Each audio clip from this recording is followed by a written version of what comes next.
So, hello out there. I'm T.M. Brown, and welcome to the next reading from my very first book, A Life Not My Own. I'm so excited that you guys continue to join me here. My intent is to share more than you'd experience if you read my story on your own. If you decide that you want to read along, please go to my website and grab yourself a copy of my book, A Life Not My Own. The website is www.authortmbrown.com. We started with the very first page, and we're going to work our way through the book. We're starting today at page 43 at the chapter called High School. Are you ready? At 16, I began receiving information from several colleges. I was a member of the National Honor Society. As a matter of fact, I was the only black member in the entire 10th grade class. I would discover that being the only black on many occasions would be the norm for me. My scholastic achievements were opening doors to a life outside of my current surroundings. During my 9th grade school year, I was invited to participate in an outreach program that extended invitations to college-bound inner-city students, taking us on weekend trips to several colleges in Maryland, Pennsylvania, and Virginia. One of the colleges that I visited was Chatham College. The college was located in a park-like setting in the Shady Side area of Pittsburgh, Pennsylvania. It was one of the most beautiful places that I had ever seen. The setting reminded me of the Andrew Hardy movies that I watched as a child. The grounds were covered with tall trees, and the dorms were actually renovated mansions with carved oak staircases, tall ceilings, and beautiful doors, all in pristine condition. I had never seen any place like it before. The thought of actually attending such a school was overwhelming to me. I imagined myself walking through the massive corridors, meeting new people, and sitting in the classrooms learning about all the subjects that I would need to become an amazing psychologist. My weekend trip to the college was the first time that I had ever been away from home overnight. Some of the other students who went on the trip were homesick, but for me, I considered the whole idea of being on my own exciting and also a confirmation that I was becoming an adult. The trip was paid for in full by the outreach program. Therefore, I didn't have to worry about making the money that Ma had given me last for the duration of the trip. The faculty had scheduled a full day of events for us with opportunities to meet the students and professors. We even had one-on-one meetings with the department heads of the programs that we were interested in. There was a formal dinner on the last night of the trip. I sat directly across from the head of the psychology department. He talked to me about the curriculum, asked about my grades, what concentration I wished to pursue, and told me that he felt that I would fit in. At the time, I didn't consider that part of the discussion was a selling tactic. I was too excited about the possibilities of attending such a nice college. There was no doubt in my mind that this was the college for me. When I got back to Baltimore, I completed the admissions paperwork, mailed it off, and waited for my acceptance letter. I was sure that I would be accepted.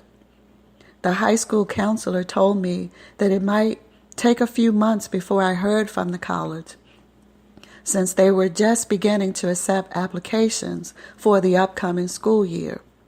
There was just this one issue of taking an English class at night for a few months in order to be advanced to the 12th grade, graduate high school, and attend college the next year. I was still in the 10th grade when all of this was happening, and just the thought that I would be advanced to the 12th grade seemed a little overwhelming to me as well. But it seemed that my future was set. I attended the night class, received a passing grade, and waited to hear from the college. I was in the 12th grade now. I spent most of my time preparing for graduation, the class trip, and the prom. Ma and I were arguing a lot more now about the money that I needed to attend these events.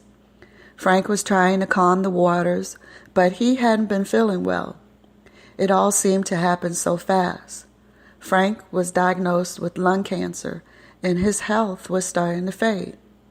Before this time, Frank never seemed to have any illnesses other than the occasional cold. Ma and my aunt would travel to the Veterans Hospital to accompany Frank on his appointments with the doctors. Sometimes he would be allowed to return home, and sometimes he would not. His illness was very hard on the family, emotionally and financially. He was the breadwinner in the family, with the exception of the money that the Social Services Department gave Ma to assist in her caring for Mac, Sharon, and me. Frank had a life insurance policy, but there wasn't anything in place to replace the funds that we lost when he was unable to continue working. All of a sudden, we were in need of the money from social services in order to survive. Ma had never wanted to receive welfare money, but there was nothing she could do. She had us 3 children to raise. Frank was in the hospital, and she had not worked in more than 20 years. I was still waiting to hear from the college, had a summer job, and was helping out as much as I could with the bills. Frank was determined that he was not going to allow the doctors to cut on him. Discussions were occurring more frequently about removing a portion of his lung. Eventually, he agreed to have the operation. Within a period of 6 months, Frank had lost more than 80 pounds. He was literally dwindling away before our eyes. The operation was unsuccessful, and Frank's condition continued to decline. He refused to die in the hospital and requested to spend his last days at home. It happened one night, just like any other night. Ma and Frank were watching TV, and I was out hanging with my friends. When I returned home, no one was there. I opened the front screen door, and it looked like someone had thrown a bucket of blood through it onto the sidewalk. I didn't see Frank again until the funeral. Lots of his family came to Baltimore from Annapolis, and he was laid to rest near Betty. He was a World War II veteran, therefore he received a flag, and shots were fired at the funeral. It was so windy that day. I knew that I would always miss him. He was always so much fun. He and Ma had given us our childhood back. They had saved us when things really got bad with Betty, cared and loved us when we needed it the most. None of us thought that he would leave us so soon. His face is one that I shall keep with me always. After high school graduation, while waiting to get all the information from Chatham concerning the date for which I would start my new life, I worked in the community in the youth summer employment program. Not too many kids in the neighborhood had the opportunities to leave the neighborhood that we had lived in all our lives. I was very excited about what would happen in September. Then the letter came. I had received a partial scholarship and needed to make a $2,500 deposit on the remaining $5,000 tuition in order to begin classes in September. I read the letter over and over again, hoping that somewhere within the letter I could find another way to attend school. After reading the letter over and over about 20 times, I accepted the reality that I would not be attending Chatham College. And to say that I was heartbroken is an understatement. We were already on the welfare. there was no way that we would be able to come up with that kind of money. And even if we could, it was needed to help in the survival of the family, not send me away to some fancy college. Within just a few months, my whole life had changed. I sat on the bed that Ma and Frank had shared for more than 20 years, drenching that letter in my tears. I shed tears over the reality that I would not have the opportunity of attending Chatham College, but even more heartbreaking than that was the reality that Frank was gone, and our lives would never be the same again. With Frank gone, our lives changed dramatically. Max seemed to take the death of Frank harder than the rest of us. For me, the old feelings of responsibility for Mac were cropping up again. But this time, he was at an age where he didn't want to be taken care of. He was angry and lost. He and Ma argued constantly. He was determined to alienate everyone. I don't think he was doing it on purpose. He was just lost.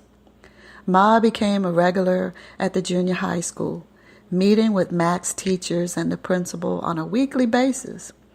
Eventually, Max stopped going to school altogether. "Boy, where you been all day?" Ma said. "In school," Max said. "Now you know that's a damn lie. The school called here early this morning looking for you. They say you ain't been in school all this week." "So?"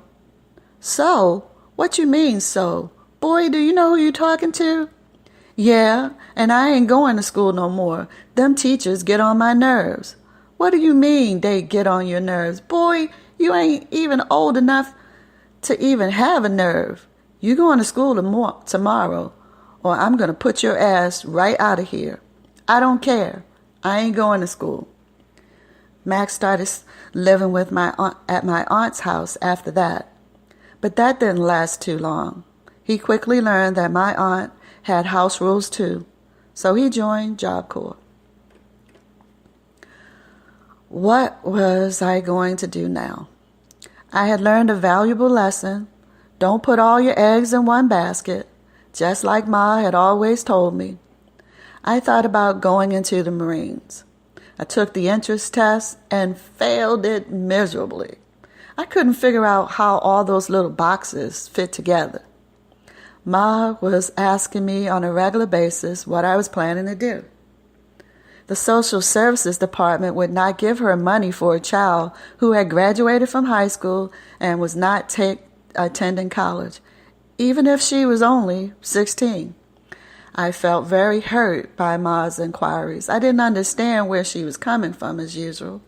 She could be evicted if they found out that I was living with her and wasn't working or going to school. So I enrolled in the Community College of Baltimore. I received enough money from grants to allow me to attend classes without having to take a part-time job. I attended several counseling sessions and was encouraged to take non-credit refresher math and science courses, which would not count towards a degree. I chose not to do so. I did not feel that it was necessary for me to take remedial courses. I had never taken them in the past and was always at the top of my classes in high school. I was only 16 years old and lacked a lot of confidence in almost every area of my life except for education. I received A's and B's in all the classes that I took at the community college with little effort. I showed my grades to a friend who suggested I try a better school since my classes seemed to be so easy at the community college. He was sure that my grades would be transferable. So I applied to the University of Maryland, Baltimore County, UMBC, and was accepted, and started courses the following semester, majoring in psychology. This was the biggest challenge of my life so far. It was an entirely different ball game now, and I was lost. It seemed to me that I was totally out of my league. I could not keep up with the pace of the classes. The majority of my classmates were graduates from private high schools and public high schools in Baltimore County. They seemed to have a stronger educational background and verbally expressed themselves so much better than I was able to. They had that whole TH thing going on when they spoke.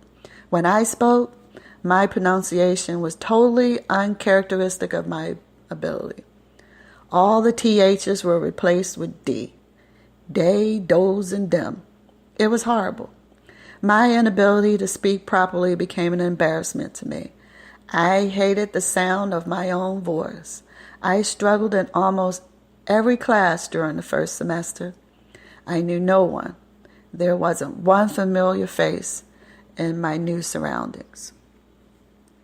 Trying to find my place within the UMBC environment was something that I just couldn't discuss with Ma.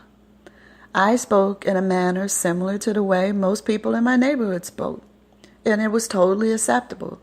To speak in any other fashion was considered by Ma and other blacks to be putting on airs and trying to be white. I didn't think that anyone would really understand. Therefore, I never mentioned my problem to anyone. There was one teacher at the university whom I feel was instrumental in my finding out what I was made of during those years. She was the most difficult teacher that I ever had. She would not accept substandard work. Sometimes when I received corrections from her on research papers that took me weeks to prepare, the entire page was crossed out and contained comments like, "You have a definite problem with the English language." I was humiliated, but more than that, I was hurt. And I was determined to prove her wrong. So from that point on, I critiqued my work several times before handing anything in to her. Eventually, her comments became easier to receive. I can honestly say that she taught me how to write. I applied the writing skills that I learned in her class to other classes as well. As a result, my grades improved dramatically. I continued to take classes with her, some because she was the only instructor teaching that particular course, and others because I knew that I could learn from her. Attending UMBC was still difficult for the first 2 years.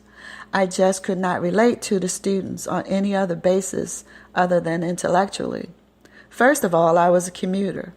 I caught 3 buses to school every day, 3 buses going and 3 buses coming back, and returned to a totally segregated environment every night. I was the first one in my family to attend college straight out of high school. I was throwing the dice at education as a way to improve myself, something that not many in my neighborhood were able to do. Most of the girls that graduated high school with me were pregnant or already had children, were on the welfare, or were unemployed and trying to find someone to marry or hook up with. The scary part about this whole college thing was that there was just no guarantee that I would have the kind of job that I dreamed of once I graduated from college. During my senior year in college, I took a course called Urban Psychology. It was a very interesting course, and as always, my favorite teacher was a great instructor. One day, she asked me to stay after class. I was so nervous about meeting with her that I couldn't say a word during the entire class. I stayed behind when the other students departed, waiting to speak with her.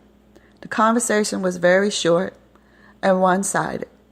"Tina, you have taken quite a few of my courses over the years. I know that this is your last semester here at UMBC, and I want to tell you that you have come a long way. It has been a pleasure to have you in my class," she said. "Thank you," I said as I walked towards the door. I could not believe it. This professor, someone who had been so hard on me, had just paid me a compliment. Here, if not at home, was someone who understood everything that I had to change about myself in order to reach this point. I have never had the pleasure of speaking to that professor since the day that we had the conversation. But her kind words gave me the strength and encouragement that I so desperately needed.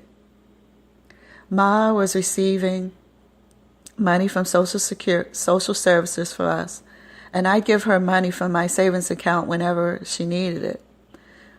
We were way past the time when she picked up the bill for everything. We had to work together to keep the household intact. Frank's death was extremely hard on her. She was drinking more than I ever remember her doing before. She frequented the neighborhood bar and stayed out late into the night. She seemed lost as well.